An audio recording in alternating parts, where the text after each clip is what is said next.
Open up a tab, grab a seat, and pour a pint. It's time for the Beer Guys Radio Show. You want free beer? Go to the brewery. Dedicated to the art, science, and enjoyment of craft beer. Yeah, what's wrong with the beer we got? Now, here are your hosts, Tim Dennis and Aaron Williams. And welcome to the Beer Guys Radio Show. We are radio for the local craft beer movement, broadcasting from Terrapin's ATL Brew Lab at SunTrust Park in Atlanta, Georgia. And I'm Aaron Williams. And I'm Tim Dennis, and we've got Brian Hewitt with us here as well. Brian, I will not forget this week to ask, how are you doing? I'm doing well. Thank you for remembering. Good. You got it. That's good. Aaron mentioned, we are at Terrapin's ATL Brew Lab at SunTrust Park, the home of the Atlanta Braves. We've got a brewery in a stadium here. Only a few of those there. Yeah, that's cool. And we've got the crew here joined with us. We're joined by Brewmaster Peter Trapp. Yep. Correct. All right. We've got Chad Martin as associate brewer, and we have operations manager Mark Crouch here with us. Guys, thanks so much for joining us. Hello. And they're already in our good graces because I think we've got 3 pitchers of beer. We do. Plus barbecue. So we're done. What can you argue with that, right? Definitely not. So, and I just want to let everyone know to stay tuned to the very end of the show because we have a pretty darn big announcement here, don't we, Aaron? Oh, yes, we do. It's very exciting. So, Yes, all right. Definitely. So this week, sort of an interesting week. I think you and I both were able to do some judging, actually. We did. Yeah. I don't think we were there at the same time. No, I was there in the We morning took session, shifts, but yeah. Yeah, went to the Can Awards. Yeah, So so- all canned beer. And kind of funny, you told me you took care of me, Aaron, that you judged the IPA category. Yes. Well, the first category I had when I sat down was West Coast IPA. That's perfect. So There. judging the winners there. Your But then favorite. We moved to Northeast IPA. Okay, good. So I got those, and then chocolate and coffee beers. So a pretty good variety that we sampled and judged there. I got paired with some really awesome judges and learned a little bit, had a good time. It was pretty awesome. yeah, it was my first time ever judging, so that was a lot of fun. And Awesome. I was paired with the one and the only Scott Lathrop. So and that I'm was. sorry to hear that. Well, he was wearing pants, so that was half the battle. But no, it was good to learn from someone who's done it quite a few times. And I judged American lagers, session IPAs, Irish red ales, and black IPAs. Okay. And I always thought it was interesting for me because in the black IPA category, there was one that looked about this color, so about the color of an IPA or a Pilsner. Right. And I had to ask the person, like, are you sure this is a black IPA? And they're like, yes, it is. I'm like, okay. It's like, We've had a couple of those like that before. I judged once where I was judging Saison category, and I took a sip and I'm like, this is kind of cidery. Oh no, it's got some flaws here. And I took another sip. This is really cidery. This is cider. This is a cider. So, it was a really good cider too. Just that's what happens Saison category. when you label and you get all those stuff ready after you've been drinking all day, probably. And that's, they're like, I'll just put this one in there. Be okay. What about you, Brian? So I had the opportunity to go check out a preview at Orpheus, and I got the entire lineup. So they got the 4 different days. Now the preview of this The 30th anniversary. Yeah, right? the review of the anniversary beers. And so they've got the 4 different days, 4 different themes. They got grape, they got cherry, they got stout, and then they've got the spontaneous day. That was a pretty big thing. Did you get a taste of the rainbow, Oh, Brian? I did. I drank from the rainbow. I feel it today, in fact. But, and also, I got a chance to check out some Hop Sticks beers. I had to run out and grab that collaboration that they made with Twain's, the sour soft one, the Vermont. Which you've been begging for a sour stop here. I've been looking for that fruit for a while because I used to drink that back in the day. It was such a cool fruit. Now, what exactly, for those who don't know, is a soursop then? You know, that's a good question. It looks like a durian, and it's from Southeast Asia. Doesn't smell like one, I hope. No, okay, it good. doesn't taste or smell like one. I think we've got a can of it floating around here somewhere, but when I had it before, it was just chopped up and they had sweetened it up. Okay. Yellow syrup, and it was just wonderful. So it's a unique flavor. There you go. Looking forward to trying it. So, looking forward to trying our Truck and Tap's beers of the week. Crack open a cold one. It's the Truck and Tap Beer of the Week.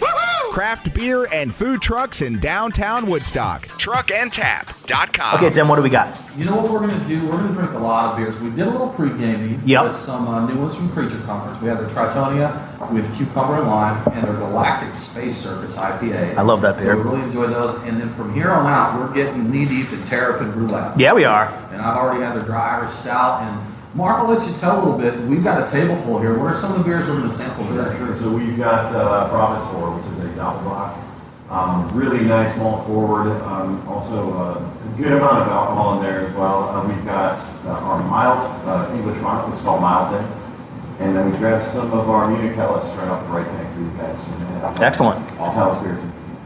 I love Hellas beer. Always drink Hellas beer. That's what we want to say.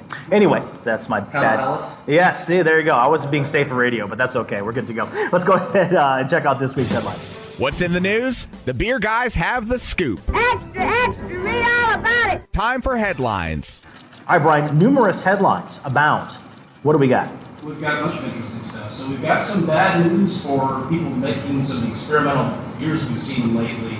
According to a recently updated FAQ page on the website of the TTB, they have brought the hammer down on cannabis derivatives in beers. So that means goodbye to all your terpene IPAs. But they're not going to approve any formulas or labels for alcoholic beverages that contain controlled substances under federal law, including marijuana.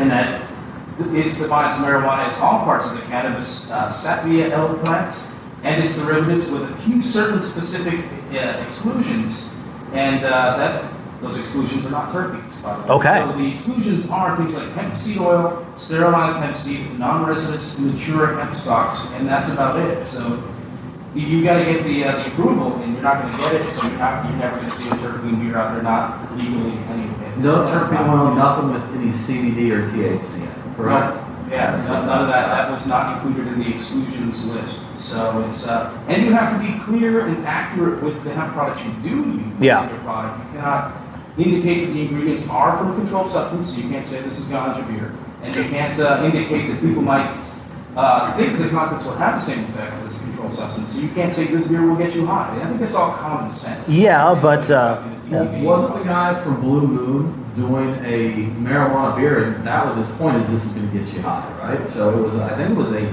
NA beer, non-alcoholic beer. That's correct. And so I think, yes, I went and looked for it because we talked about that article about it. Keith Biller, he was the guy who did the Blue Moon, as you're saying.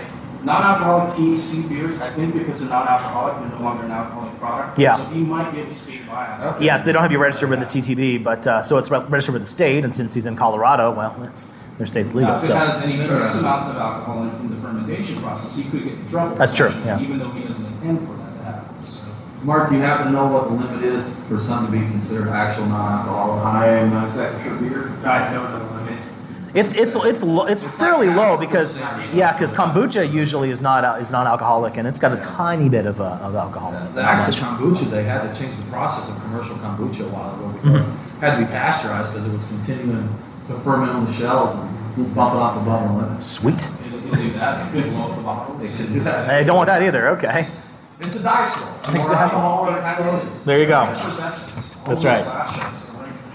So we've got another brewery sale in the news this week. Schmaltz Brewing has sold its Clifton Park, New York brewery, and they've sold it to a rapidly growing New York brewery named Single Cut Beersmiths, and they've been looking for a place to expand. It's expensive to expand in the areas that they've been looking, and this was the opportunity they were looking for. This situation with the sale is a little different than the Green Flash situation because Schmaltz will continue all operations at Clifton Park right up until they turn the keys over later this year. And they're not going away, so their Hebrew and Alphabet City and Schmaltz labeled beers are going to continue to be made, and they're also going to continue to make their Star Trek themed beers. I know everybody's worried about that. Yep.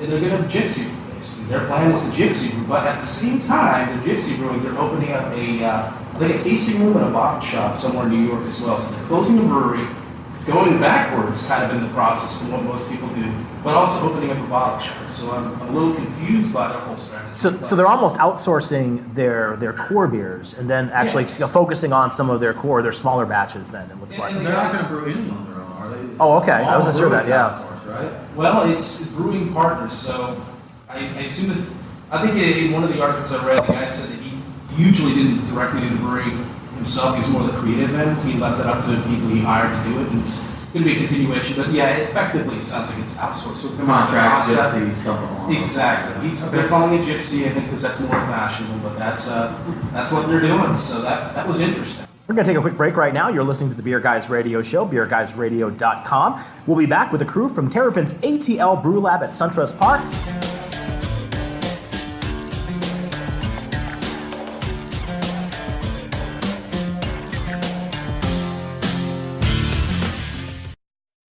There's a lot of great stuff coming out of the Woodlands, and if you'd like to get your hands on the super limited releases, you should join the Woodlands Circle Beer Club.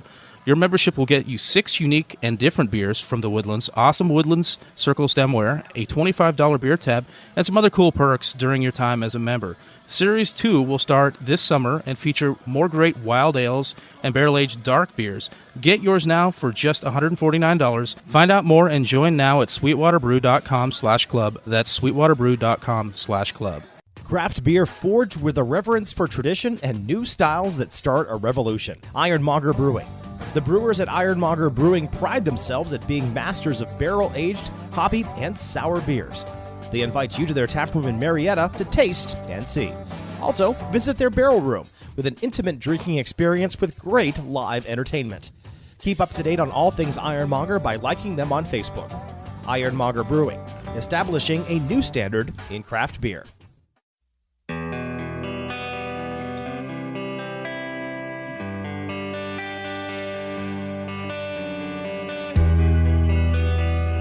Follow the Beer Guys on Facebook, Twitter, and Instagram. What in tarnation? Now, back to the Beer Guys radio show. And welcome back to the Beer Guys Radio Show. For more great craft beer info, come visit us on the web at beerguysradio.com.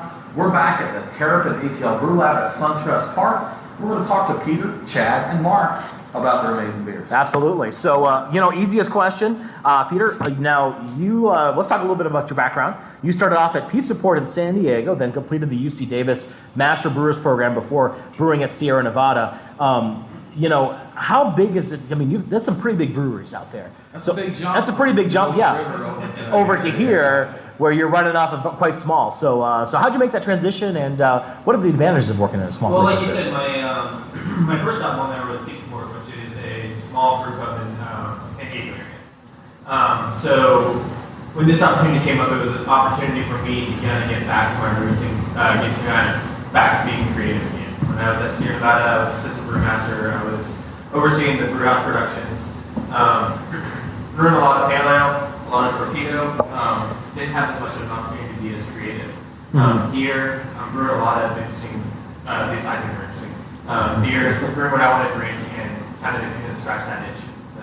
Now, UC Davis, I'm assuming you had some classes with Mr. Charlie Vanforth over there? Yeah, never did. I've seen him on podcasts and that all the time. It's just, the knowledge he has, and listening to him, it's pretty awesome. Yeah, and it was an honor to be able to be in the classroom with him and soak up a fraction of the knowledge he has, for sure. Absolutely. And he won an award at the Craft Beer Conference, actually. What was the award he got? Oh, I knew you were going to ask me that, but I did that. I do remember that name, so Now, Chad, you, the tell of many people, Sweetwater, time at Atlanta Sweetwater Brewing, right? That's right. And then over here, I tell you, they're almost as big a brewing school as UC Davis now, I think, because so many people leave Sweetwater going to other breweries or start their own breweries and that. But, so a big change for you as well. Not quite as big as coming from, Mills River or Sierra Nevada, but what attracted you over here? Very similar change as far as going from somewhere big to somewhere small. But I think the idea of getting closer and having a more intimate feel with brewing as far as production schedule, the style of brewing, everything, just seemed we have more of a hands-on feel and a little bit more creative input. And the idea to brew beer at a baseball stadium and brewing the styles and recipes we wanted to do sounded way too big to pass up on. Wasn't a lot of arm twisted involved. Not at all. Yeah. Not at all. And I hear that a lot, actually, from brewers. It's like, when they start off at a bigger brewery, you're a creative type people, and just brewing the same beer over and over again, of course, it gets repetitive. It's necessary, but you want to kind of scratch that itch and do your own thing every once in a while, and by going small, you can do that, right? Absolutely. I think having both sides of that, working on the big side, working on the small side, really rounds you out for learning everything. Because if you can brew beer, a beer into a 1,000-barrel tank, you can brew beer into a 10-barrel tank. You got a pretty good idea of how to do that consistently from any scale size. Yeah. And Mark, these guys did cool brewing stuff. You did the boring stuff, right? That's exactly right. Analytics, chain cells, that kind of stuff. But you're a career man with Miller Coors, Tenth and Blake. Which, for those that don't know, and we've had our listeners say this is important for them to know, Terrapin is majority owned by Tenth and Blake, division Miller Coors. So, we're not going to tell you what beer to drink. We'll just present the info. There's some good stories from everybody here. Exactly. So, So you work for the evil big beer empire. Exactly. Right? Yes. I'm here representing the evil empire. Did you wear a black helmet? I left it at home today. But, yeah, I started with Miller Brewing Company up in Milwaukee about 10 years ago. And as you said, sales analyst, sitting in the cubicle, cranking out spreadsheet reports. Moved out into sales, called out of Walmart in Wisconsin, which is blast, lots of fun. And then it sounds like it. It's but that entire time I was home brewing and moved into learning and development at the Tenton Lake Craft and Import Division of Miller Coors. I was lucky enough to be part of their beer merchant education program. A big part of what I do here is doing beer education for our wait staff, bartender training. Anybody who's worked in the restaurant business knows that the big constant that we have is turnover. So we've got new people coming in pretty much every day. And I'm doing Cicerone training with them, making sure everybody knows, how to talk about beer, how to sell beer, how to enjoy beer. Plus, you are a certified Cicerone. Yes, I am. Yeah, and it makes even better sense because instead of being in a cubicle, you've got a hat, t-shirt, and shorts, and you go to work every day. So that's a little bit better. That's right. So yeah, so now we're here at SunTrust Park, home of the Atlanta Braves, brand new home of the Atlanta Braves, and you guys are among a small group of breweries at Major League Baseball stadiums. I think there's not very many actually. There's one at Coors Field, of course. That's where Blue Moon got started. That's the big one. And then I believe we have Mickler at Citibank or Citi Field in New York. You know what? I don't think there's any other ones though. Do you guys know? Yeah. So, but it's interesting but even still, a lot of stadiums and a lot of areas are kind of getting into the craft beer thing as well. Mm-hmm. You look at, of course, here at Mercedes-Benz Stadium, they've got a lot of local brews on tap, and it's more than just the regular BMC beers that we had, back when I was younger and going to Mariners games, right? So people have kind of embraced the craft scene here in baseball too. Exactly. Yeah. So this is you guys are part of a larger development here, so also kind of a new thing for stadiums. So for those not familiar with SunTrust Park, connected to the ballpark is an area called the Back. And it's shops, it's restaurants, it's a brewery, it's residences, big Comcast building here in that. So it's really an entertainment destination, right? Absolutely, yeah. A brand new neighborhood, basically an entire neighborhood of, like you said, shopping, retail, dining. There's a brand new hotel here as well, the Omni. So you got a concert too, don't you? Oh, Roxy, the Coca-Cola Roxy is fantastic. Yeah, we've seen a lot of great bands over there. Modest Mouse, Band Forces. We're bringing in some pretty good talent. Brian, did you know you missed the Modest Mouse concert?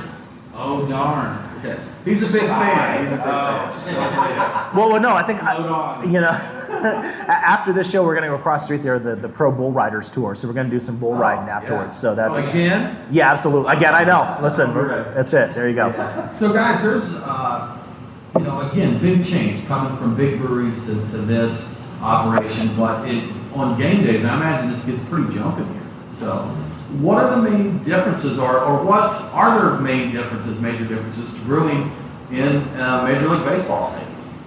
Every brewery that I've ever brewed in, there's going to be unique challenges. This one is obviously has the challenge of being inside the stadium. So we're fortunate enough that most of our day we can get in and get out before the gates open, and that's kind of our challenge, is to make sure that we get the brew done. Because once the gates open, we're on 3 different levels here. The brewery's on 3 different levels with big stairs that are outside and part of the public area. So that's our get in early and get out early on the game day. That way we can stay and play the game. Right. Yeah. So you don't have to handle crowds then, but how does the Chop House handle crowds? Do you have to do things differently in the games days, or is it just the same thing, just more people? Yeah, staffed up for sure. We've got a lot more people on hand.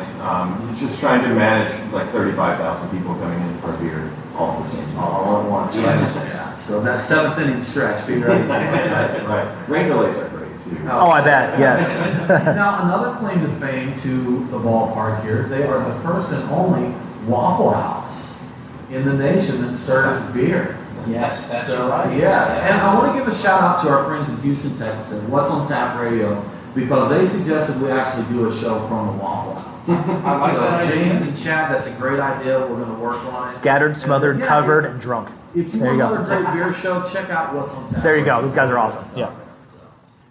So we're about ready to take a quick break right now, but it is interesting to see that the cool thing about this tap room is that we're outside of the stadium technically, so you can come in, of course, when it's not game day, but you can also buy beer to go inside the stadium. Is that correct? Yep. So, that's right. So that, a little secret, it's the cheapest beer in the stadium here at the Terrapin Tap Room. There you go. Pro tip, just in case you were here at the... Now you know, right? Yeah, go to the Brave Stadium.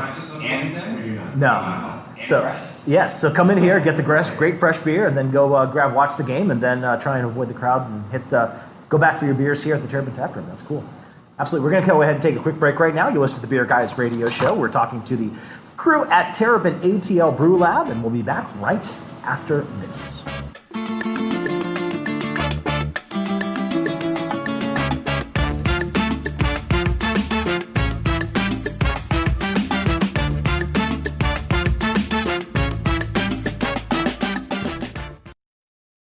Well, if you're looking to open a brewery or brew pub in the Atlanta area, you need to take a look at the Park at Georgetown. This unique community will feature a collection of restaurants along with a craft brewery located within the new J.W. Holmes luxury development Dunwoody Green. Conveniently located less than a half a mile from I-285, this enclave of restaurants will be the gathering place in Dunwoody. Whether meeting old friends or making new ones, the Park at Georgetown will be the place to share a great meal and to build lasting memories. If you're planning to open a brewery or a brew pub, the Park at Georgetown may be your new home. Crim & Associates, the developer of the Park at Georgetown, wants to talk to you. For more information, call Steve in St. Paul at 404-256-2960 extension 5. That's Steve in St. Paul, 404-256-2960 extension 5, the Park at Georgetown in Dunwoody Green.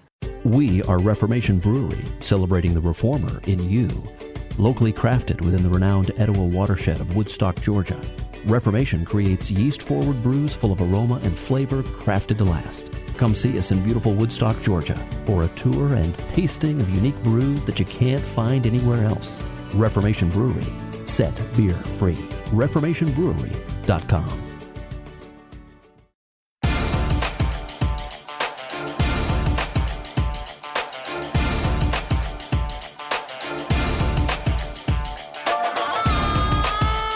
Follow the Beer Guys on Facebook, Twitter, and Instagram. Boy, that escalated quickly. I mean, that really got out of hand fast. Now, back to the Beer Guys Radio Show. Welcome back to the Beer Guys Radio Show. We want to give a shout out to one of our great radio affiliates, WSLA 1560 AM in Slidell, New Orleans, Louisiana. Catch Beer Guys Radio on WSLA every Saturday at 8 a.m. Central. We're back with the Terrapin ATL Brew Lab talking with Peter, Chad, and Mark. Excellent, guys. Thanks for joining us today. Appreciate it. So now We're still mostly coherent. We're so mostly. Because we've got a lot of beer here. I was just going to say, because these pictures are getting empty. I know. And seriously, how great is it that we've got pictures on the table? I haven't had beer from the pitcher in a long time. Right. And we've got barbecue in the back room too, which is just I want to awesome. diverge in here a little bit. Go for it. As Aaron mentioned, you guys brought us out some pretty awesome food to start this off. So, and this kind of ties into my next question. You opened under George's old beer laws, which is you could not have a tasting room tap room with a production brewery.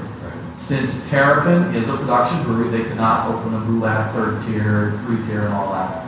So you partnered with Fox Brothers, and Fox Brothers is your tap room. Technically, these are two separate businesses. Your brewery is just next to, very next to, Fox Brothers restaurant. Absolutely. So, are there any challenges that presents to you? You know, challenges and opportunities, I would say. Certainly, you know, we do have our difficulties from time to time with the separation of those two businesses working together in harmony. However, I would say, you know, how great that we have Fox Brothers here and the amazing barbecue that we can offer to our guests here at the tap room. There's no way the three of us are going to make barbecue that tastes like that. And the staff here is tremendous. So, for those not in Atlanta, Fox Brothers is an Atlanta institution. It's a barbecue here. You brought up a few plates for us. We had some fried dill pickles, a classic. We had some nice smoked wings there, and something I've never even seen before. This is the greatest thing I've ever. One of the greatest things ever. Yes. We had country fried ribs.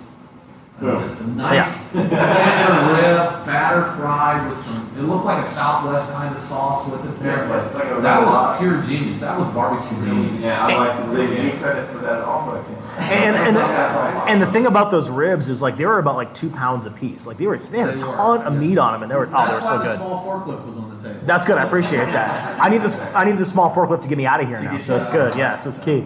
So yeah. So now you guys had your first anniversary at the end of March. Probably a big learning experience for you guys. But how did that first year go? Yeah, we hit the ground running.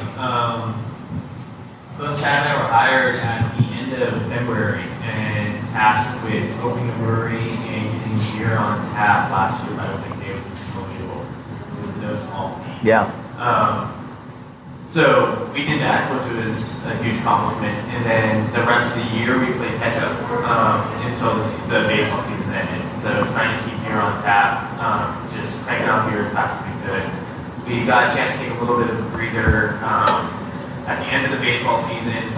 Honestly, there's not as many people showing up at the stadium when there's no baseball games, even though we are open year round. But yeah, we got a chance to kind of take a breath, go back and see what we did right, what we did wrong, and what we want to keep on doing. And we were able to celebrate this first year anniversary with a great sense of accomplishment, and we're really happy with what we did this last year. Yeah, and one of the cool things really that came out of it was Chopsecutioner. Of course, it's a take on the classic Terrapin Hopsecutioner, but you had some oak bat chips in there. How'd that idea come about? A brainchild of Spike. He found it with Terrapin at first. Yeah, something that Spike came up with, and really a nice way to tie in Hopsecutioner, the flagship of the Athens Brewery, with Braves baseball. So you've got the Chop House here, we've got Chopsecutioner. It's not Hopsecutioner, but it's in the ballpark. Heyo. Some sound effects here. We need a board there. So, yes. Is that your number one seller? Yeah. So Hopsecutioner, Chopsecutioner usually go 1 and 2 for us. Those are okay. Top 2 sellers. And there's people outside the area that want that Chopsecutioner. We've got Braves fans all over. We actually just had a friend of ours in El Paso. Yeah, so we said he had to have some. So I am packing some. Give me an address. See, he's already been taken care of. We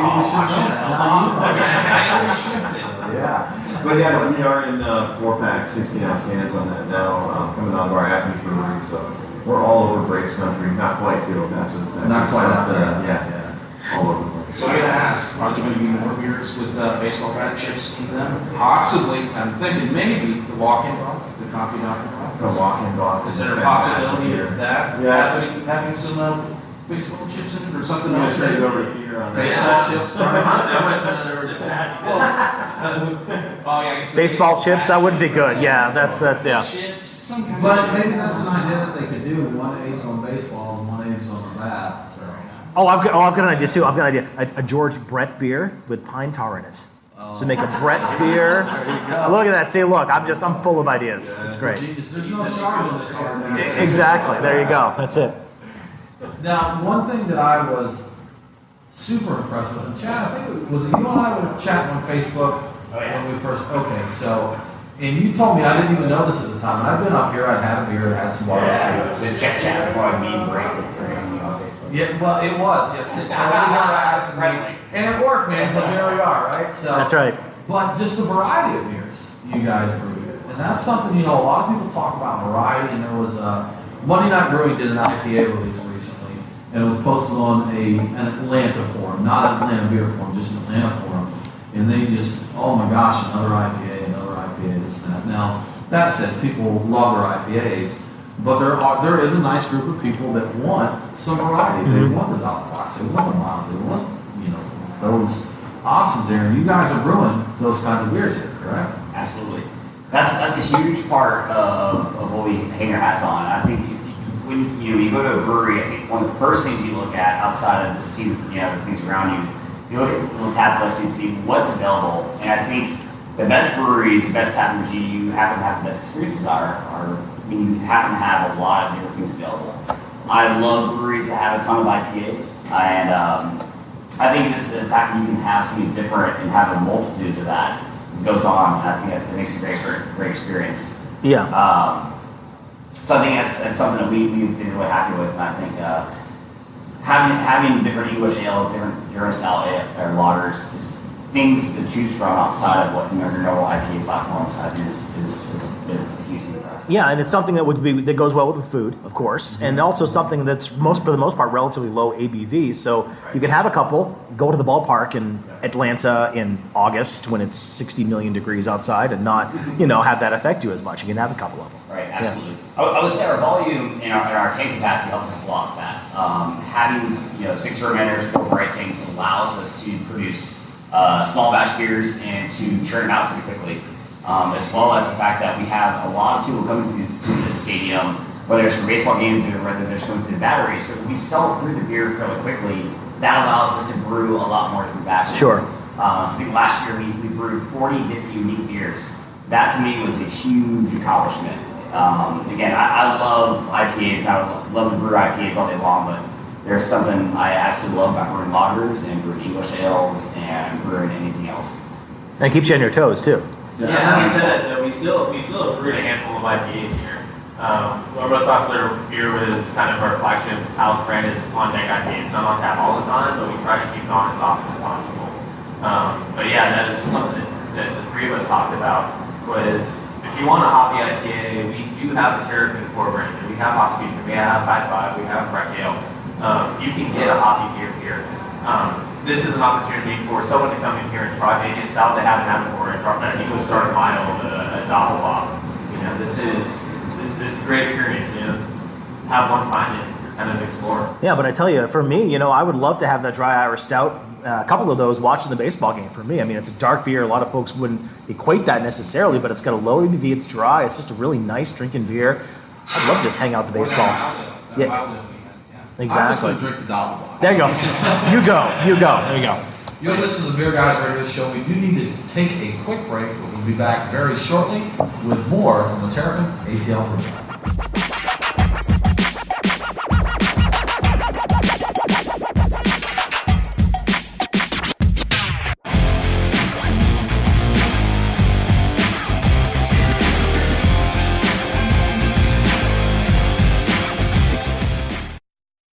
It's Aaron and Tim, the beer guys. If you're like us, no lunch or dinner is complete without a pint or two of craft beer. Which is why Truck and Tap in downtown Woodstock and Alpharetta are always on our list. Tim, why do they call it Truck and Tap? Well, the tap part is easy, Aaron. See, they've got 18 of them. As for the truck part, well, that's when it gets interesting. Truck and Tap features your favorite Atlanta area food trucks daily, so that way you're getting a different menu every day. Truck and Tap in downtown Woodstock, Alpharetta, and coming soon to Duluth in 2018. Truckandtap.com. Let them know that the beer guys sent you.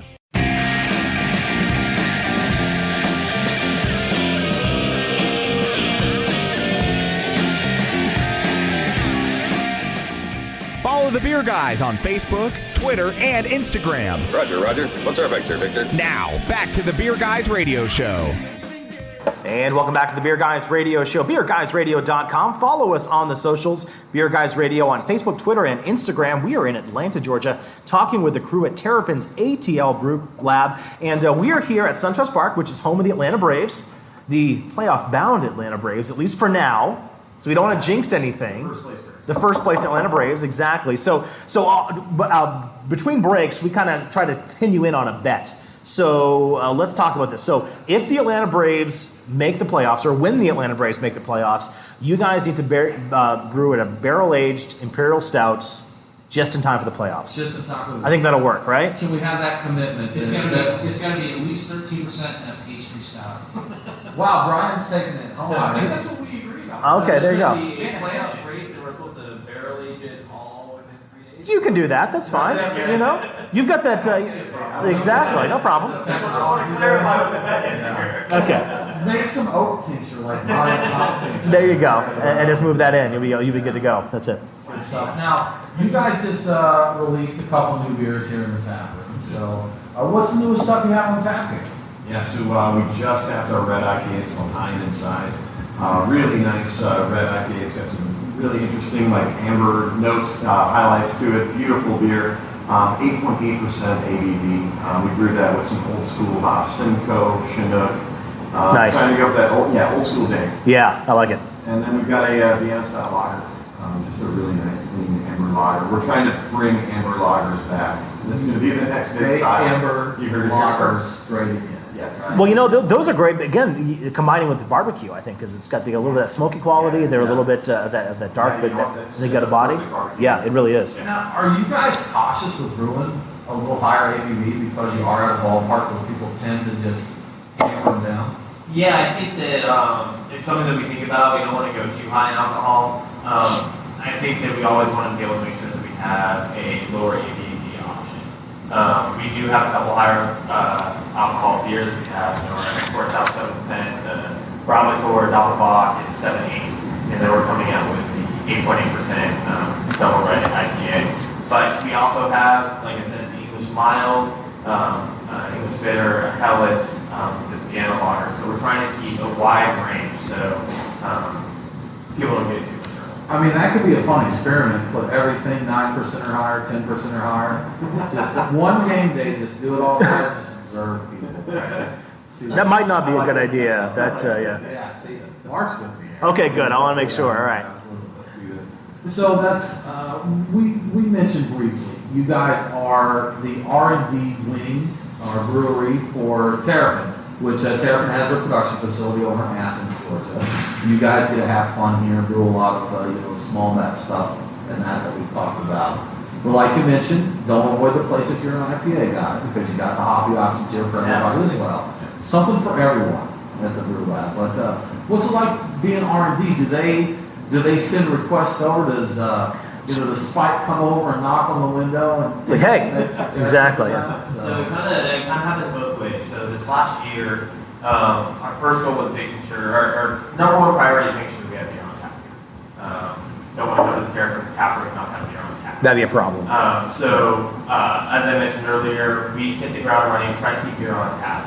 As we started to catch our breath, is when we were able to start doing more and more R&D pilot brewing for Terrapin.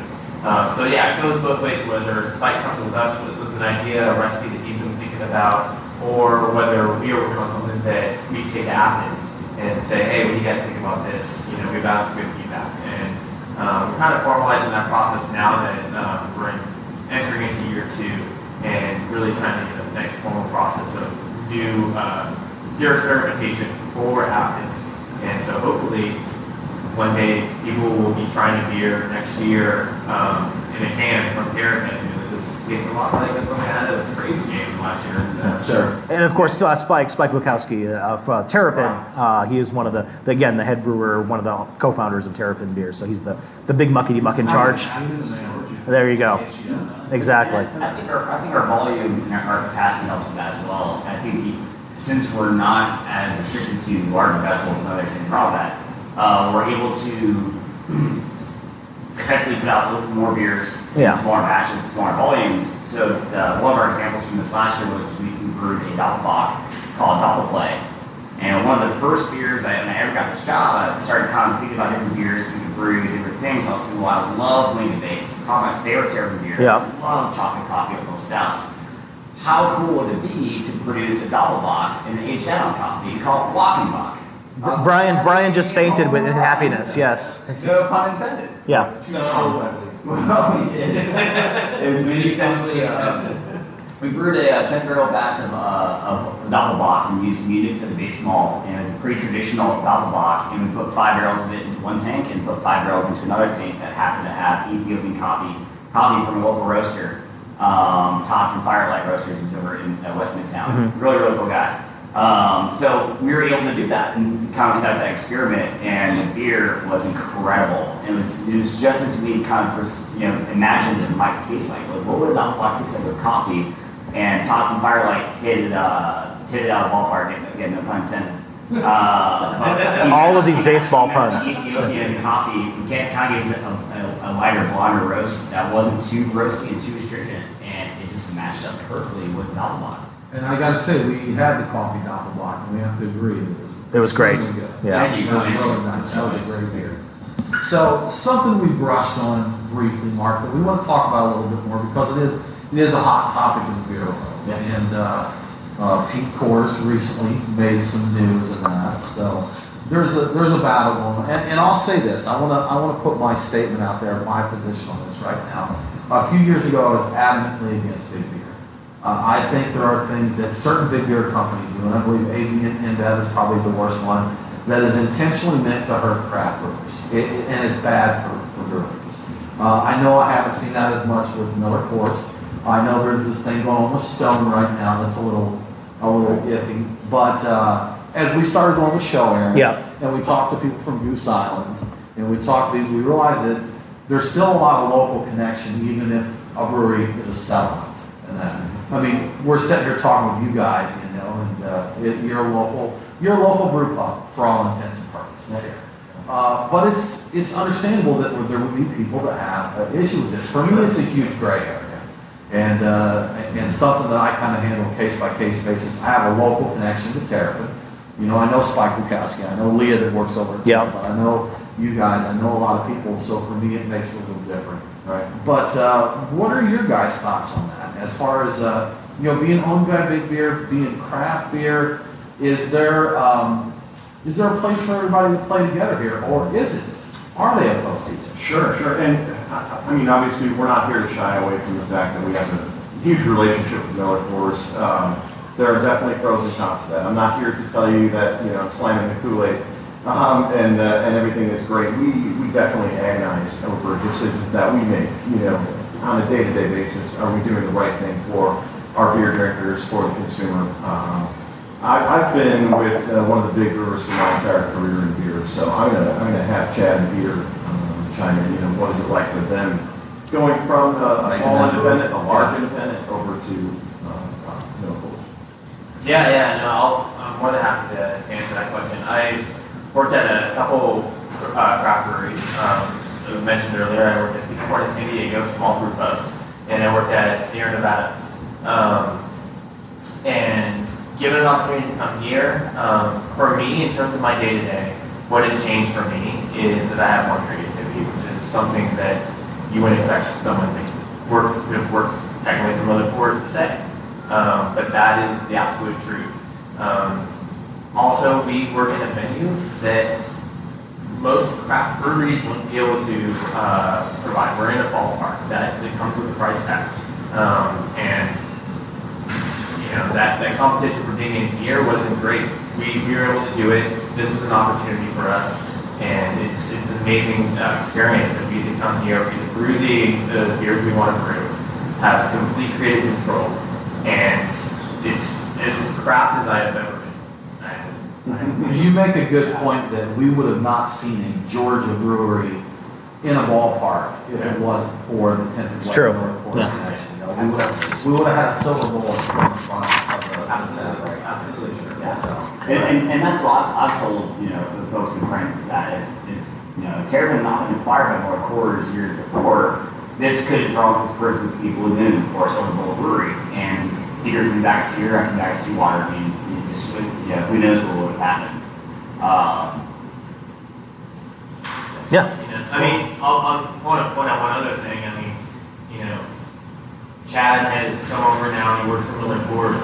One of the great things that's happened to him this last year is that Miller Coors is paying for his professional brewing education. He's sitting next week to take the Institute of Brewing and Distilling diploma in Brewery Zundert. That doesn't happen at most craft breweries. Yeah, understandable. And, sure. It's a great opportunity where there's a lot of smart people that know a lot about beer that work in it, and we're blessed to work with them. Yeah, pretty much echoes what we've heard from others. There's challenges when you go from a small craft family environment. I've talked to people that said one of the big things, there's more channels to go through now. Where the guy that you had to talk to, he may have been across the hall, he may be in another state now, something like that. But, guys, thank you so much for joining us today, sharing your beer, sharing deep country fried ribs. Heck yeah. And a good time. We had a blast here. Now, if folks want to see what's going on with the Terrapin ATL Brew Lab, what you got on tap and your events, what's the best place to do that? The best place to do that is terrapinbeer.com. Go to the ATL Brew Lab link on there, and we've got our entire list of beers. Very awesome, guys. Come and see us. Appreciate it. Go Braves. Now, Aaron Williams. Yes, sir. I'm going to hand this over to you right now because you have a very big announcement to share with me. Yes, I do. I just want to let folks know that this is my last Beer Guys radio show, at least full time. I want to be called host emeritus. I think that might be a good way to do it. Bob I totally am because I Fair like enough. the name. So yeah, but this is our 126th show. Tim, you and I started this almost 2.5 years ago with the intent of bringing craft beer and craft beer knowledge news to the public, and we've grown this greatly. It's bigger than I ever thought it was going to be, and it's been a fantastic ride. I've got a family. I've got 3 kids, and I've got a full-time job. And unfortunately, I'm not at the place right now where I can take this show where it needs to be. And you need somebody that can really kind of do this a little more full-time than I can. And so I'm going to step back from duties and again be host emeritus. I'll still hang out every once in a while and just we'll be around. But I just want to say thank you to everybody who's been listening to the show, all of our fans that have come up to see us. We couldn't have done it without you, or I couldn't have done it without you, and it's been a blast. It's been so much fun meeting all the people in the craft beer community, and I will still be a part of that. But for full-time hosting duties, I'm going to back off and let Brian take my reins. Brian Hewitt. What? Who? When? Am I Yes. still on here? Exactly. No. Thanks. No, absolutely. We're going to miss you for sure. Yeah, thank you. So, Aaron, I just want to say thank you. You conceptualized this show many moons ago, way back in the ancient times of 2015, Aaron. I can't even think that far back. Yes. But, so thank you for all you taught me about radio. Yep. And patience and so many things. There you go. We've had a good time here. We've had a good run. We've done some really, really cool stuff. Definitely. Thank you so much, and we look forward to having you back. Oh, we'll be back. Yeah, I'll be bugging you guys. Don't worry about it. Aaron, for the last time, at least for a little while, you want to take us out of here? Well, let's go ahead and do that. Again, thank you for listening to Beer Guys Radio. BeerGuysRadio.com is our website for more craft beer info. We're also on the socials as well. Coming up next week, I won't be talking to them, but Brian and Tim will. I'll be talking with Stowe, Vermont's Von Trapp Brewery. It's a brewery on top of a mountain. Hope you can get connections there. Anyway, go ahead and subscribe to Beer Guys Radio on iTunes, Stitcher, or wherever you get your podcasts, and make sure to leave us a review and let us know what you think. Have a great week, and don't forget to drink local. I'll talk to you later. Cheers.